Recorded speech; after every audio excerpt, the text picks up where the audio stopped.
My husband, 29 male, and I, 30 NB, have been married for 5 years. I gave birth to our first child in September, a girl. My husband was present for most of my labor, but things went very pear-shaped and I had to have an emergency C-section. The doctors told him to leave the room and wait outside. In short, he did not see our daughter be born. A week ago he informed me that he wants to divorce and start over on his dreams of having a family. He insists that he cannot bond with our daughter and says it's because he didn't see her being born. He said a lot about how it's always been a dream of his to have a small, close-knit family, and now he can't have that with me because of the C-section and is not being in the room. His dad suggested therapy, but husband refused, saying he knew it wouldn't work. I've made sure he knows I'm open to the idea if he changes his mind, but he's been very insistent that he knows this can't be fixed. Part of me knows I'm basically asking for a magic spell here, but does anyone have any ideas how/if this can be fixed? I'll try to answer any questions anyone may have. I realized in my late teens, and he's known since before we started dating. We went to the same college and met in a shared class, and were friends for about a year before anything romantic developed. He was much more active with her before announcing his desire to start over. Now he doesn't do much with her beyond basic babysitting stuff when I'm at work. Nancy. That baby is made of their body. I can't compare to that. My work started at birth and I wasn't there, so I don't feel like I ever got hired, if that makes sense? Yeah, he compared it to not having an employment contract. I get the metaphor, I guess, but I'm not sure how it translates to him not being able to bond. Several people made transphobic comments and several other people asked if maybe my lack of gender was an issue. I assumed no because husband had known that I'm non-binary since before we started dating, but I did bring it up while we were with the therapist. Husband insists that no, it has nothing to do with anything. He didn't care about what I am but how I did. The therapist was very focused on trying to help me understand, and I appreciate that. No complaints with him. I'm still completely in the dark, though, and husband has started talking about choosing a lawyer. He says he wants a clean break before daughter gets too attached. Oop, I have no intention of letting him off the support hook. His dad knows, his mother passed away about a decade ago. Phil isn't too keen on husband's reasoning. I haven't told my family yet. Phil is firmly on my side. I made husband tell Phil all this mess when he first told me. Phil also tried to push husband for therapy, but husband says it can't be fixed. This is probably going to be long and it isn't a happy update. My other posts can be seen in my post history, but the short of it is that I, 30 NB, gave birth to my daughter in September. My STB ex-husband, 29M, did not see her birth. Things went very badly and I needed emergency intervention. He was not in the room for the C-section. About a month and a half ago he informed me that he cannot bond with her because he did not see her be born and he wants to divorce so he can start over on his dreams of a close-knit family. We have filed. I have taken daughter and moved back in with my parents, who aren't very happy about the divorce but are thrilled to have the chance to nanny daughter. Their words, not mine. Life was in stasis for about a week after my last post until Phil asked us to come over for dinner. He informed me that STBX had asked for his help paying for a lawyer. He had agreed with the requirement that we all sit down and have one last talk about the situation. He opened with saying that he thinks that getting this over with would be best for me and daughter. STBX looked a little hurt at this, so he's willing to help, but he wanted to take one last shot at fixing it. The one last shot ended up being several hours of talking. Phil bluntly demanded that STBX explain his reasoning. STBX repeated the can't bond thing. Phil asked why. The employment contract analogy was brought up again. After much back, forth, what do you mean by this, why that? Phil just said I'm not buying this. What's the real reason, STBX? STBX insisted till the end that what he'd been saying all along was his reasoning. He did not see daughter be born so he can't bond. He tried, he insisted. The connection isn't there. He was supposed to connect when daughter was born, there was supposed to be a spark of connection between them, but that spark can only happen right at birth, I guess? In his mind he can't get it now. Phil asked if STBX thought daughter wasn't his. STBX insists he has no doubts he is daughter's biological father. Phil asked if STBX was seeing someone else. Was there a woman or another pregnancy somewhere? STBX did not react well to this. He threw his phone down on the table and said that we were free to search it, he's not a scumbag. After that the conversation turned to post-divorce life. STBX offered up that he'd been running the numbers and would volunteer $50 per month alimony and $50 per month in child support.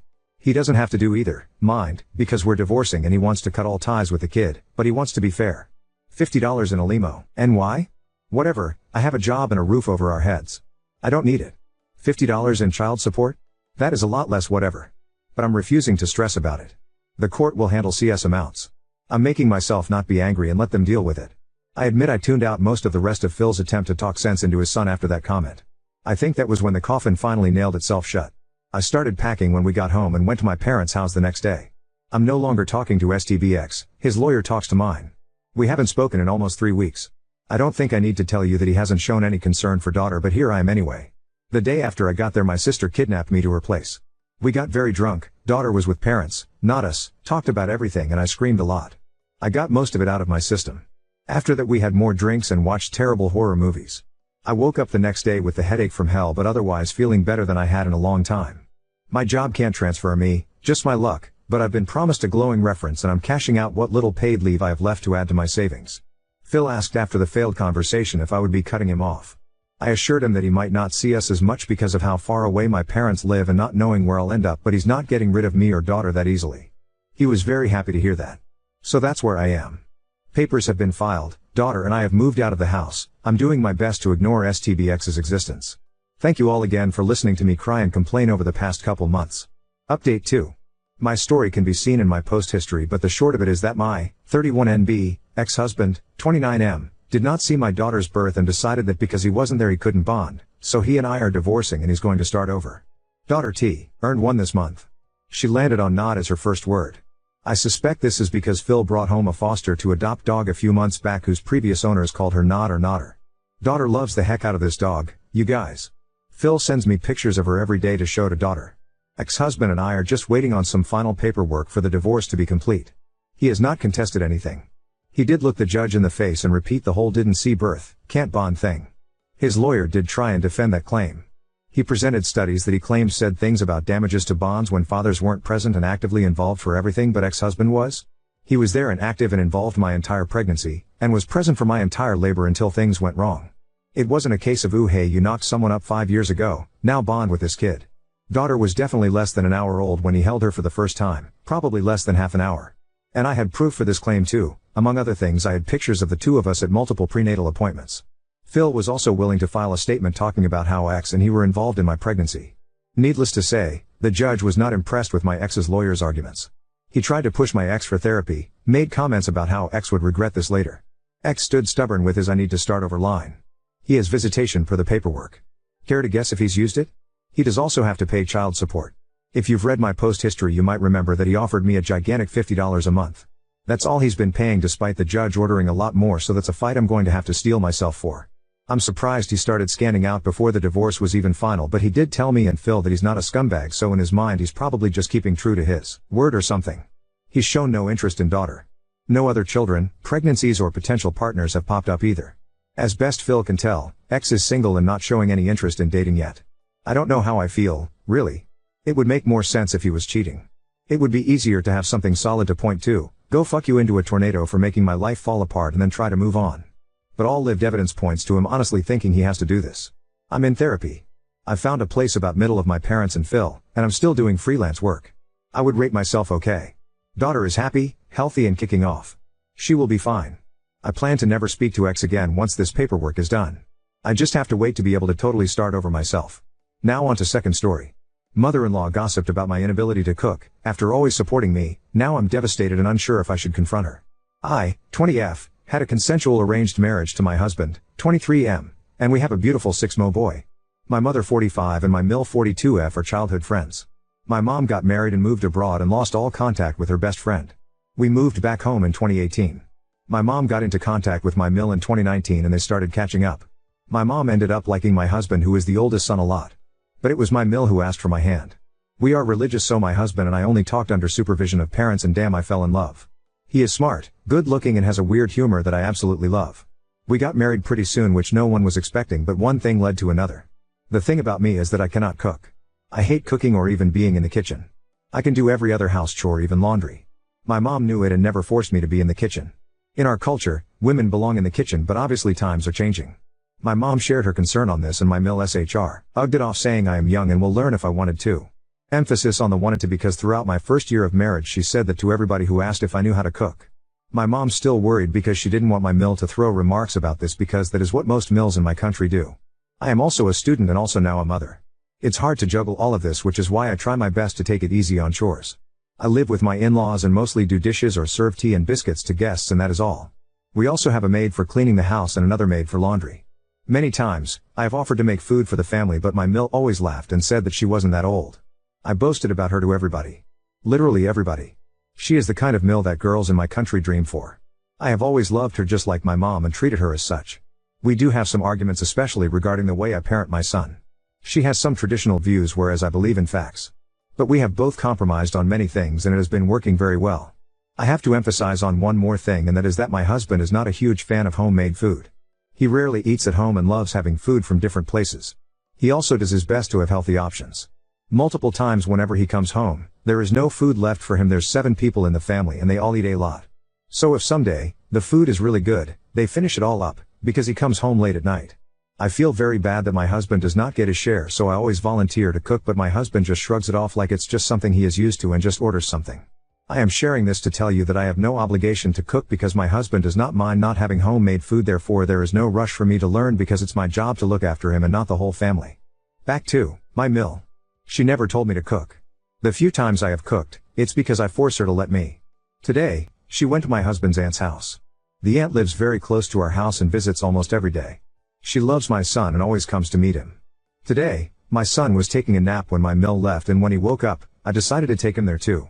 I wanted to surprise them, which is why I quietly opened the entrance door. We live in a very safe neighborhood and always leave our main doors open, and could hear them from the living room. They couldn't see me as I was removing my slippers to enter. Just before I could come into their view, I heard the aunt say, when my Bill's fiancée gets married and moves into the family, the fiancée is the aunt's niece, she will handle the family well. My mill answered, yeah, my name, doesn't know how to do anything. Cannot even cook. To which that aunt replied, yes, my name, has no idea how to do anything. I literally wanted to turn around and leave. I was completely numb and my body just moved forward and they all saw me. The aunt just jumped into excitement and ran to grab my son, whereas my mill had a very awkward / dumbfounded kinda expression. I wanted to cry. This was exactly what my mother used to fear, and I always said that my mill would never say such things. I am so devastated to think that she was talking about this behind my back. She did not meet my eyes when I was there and I wanted to cry so bad. I am trying my best. She knows I am young and cannot do so many things at once. She always told me to take my time and is saying such awful things about me behind my back. I keep thinking why she even asked for my hand when she knew all these things. I know it's not a big deal, but it's just all I can think about. RN. Not even sure if I should talk about this to anybody. Definitely not my mom because she trusts her best friend a lot. I don't even know if sharing this with my husband is okay. Update 1. I am so devastated. And so disappointed. Maybe I am overreacting, but I just want to leave and go to my mom. So I stayed up till 2 a.m. to talk to my husband, but he did not come, so I just went to sleep. As soon as he woke up, I sat him down and burst into tears. I told him everything I felt and why I felt that way. He stayed quiet. I told him that I want to learn how to cook, but not instantly because it's not the easiest thing, especially with a 6mo that practically doesn't let me leave him with anybody else. My husband quietly listened. He even said he did not mind whether I cooked or not. He said he will never force me to learn, definitely not until baby gets older. This made me think he was understanding me. When I shared how his mother and aunt were talking about me, he simply said, I don't see what they said wrong. I continued to explain how she could have talked directly to me, but instead said I don't know how to do anything behind my back. I tried to make him understand that she always told me I could take my time, yet she expects me to learn it quickly. He just laughed and said I was overreacting and that all women gossip. I was baffled. Tears in my eyes, I left the room. It's not that big of a deal. But it's a shame that my husband did not understand how stupid I felt after hearing that. I got busy doing chores for my son. My husband has no office today, so he was just chilling. I was washing the dishes when my mill came and told me to come in my room because she wanted to talk. I got nervous because I am not a confrontational person. We sat down and she just kept going on and on about how she wants what is best for me. She kept giving reasons why she said what she said. She kept cutting me off, and all I was trying to say was that she should have shared her thoughts with me and not someone else. She just wouldn't listen to me. In the end, she complained how I shouldn't have told my husband about this. She said I'm trying to cause problems between them. I was speechless. I said that, if she could talk about me to someone else, then I could also talk about her to my husband. She started getting angry at this point and said that I was being rude and maybe this is my true face. She said she did not expect me to be such a typical dill who causes issues between her husband and his mother. She said I cannot believe what I brought into my house. And before I could answer, she left. I cried and cried. When my husband came into the room, he had a worried expression and asked me what happened. I just told him I want to go home. Currently packing my and baby stuff so I can go to my mom's. I have never felt this hurt by someone's behavior. My husband is trying to calm me down, but I just want to leave. I do not know what is going to happen now, but I know for sure I cannot live with this woman anymore. Update 2. I am still at my mom's place. It's been officially 2 whole weeks that I have been staying here. And while that may sound that things are not going okay, I am glad to say things are so much better than I could have imagined. I came at my mom's and told her everything. She was furious and wanted to call my mill, but I got weirdly scared-eyed and told her to wait. I am so bad at confrontations and get very nervous.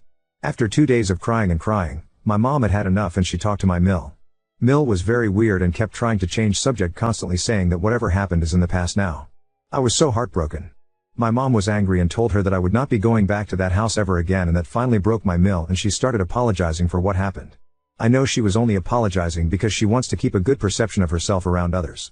My mother hung up, and that is the last conversation we had with my Mill. I am still beating myself up over how I should have talked to her myself too, but I also think since they were the ones who got us married, they should handle this too. Ike. During these days, my husband has visited every day. Texts and calls all the time, and has stayed over for 3 days too. I believe it's his way of showing support. We have started to look for apartments that is affordable and suitable for our small family. We don't have a lot of money, but we are trying, and my parents are also willing to help. I haven't felt this happy and loved ever. Life seems to be finally moving the right way. I have realized that marriage should not happen like this. This stupid arranged marriage culture needs to be illegal. I am lucky to have such a lovely husband, but things could have easily gone wrong. I will never be the mother who wants to rule over my son's life. My son is a human and I will treat him as such. Now on to the Hot Takes podcast.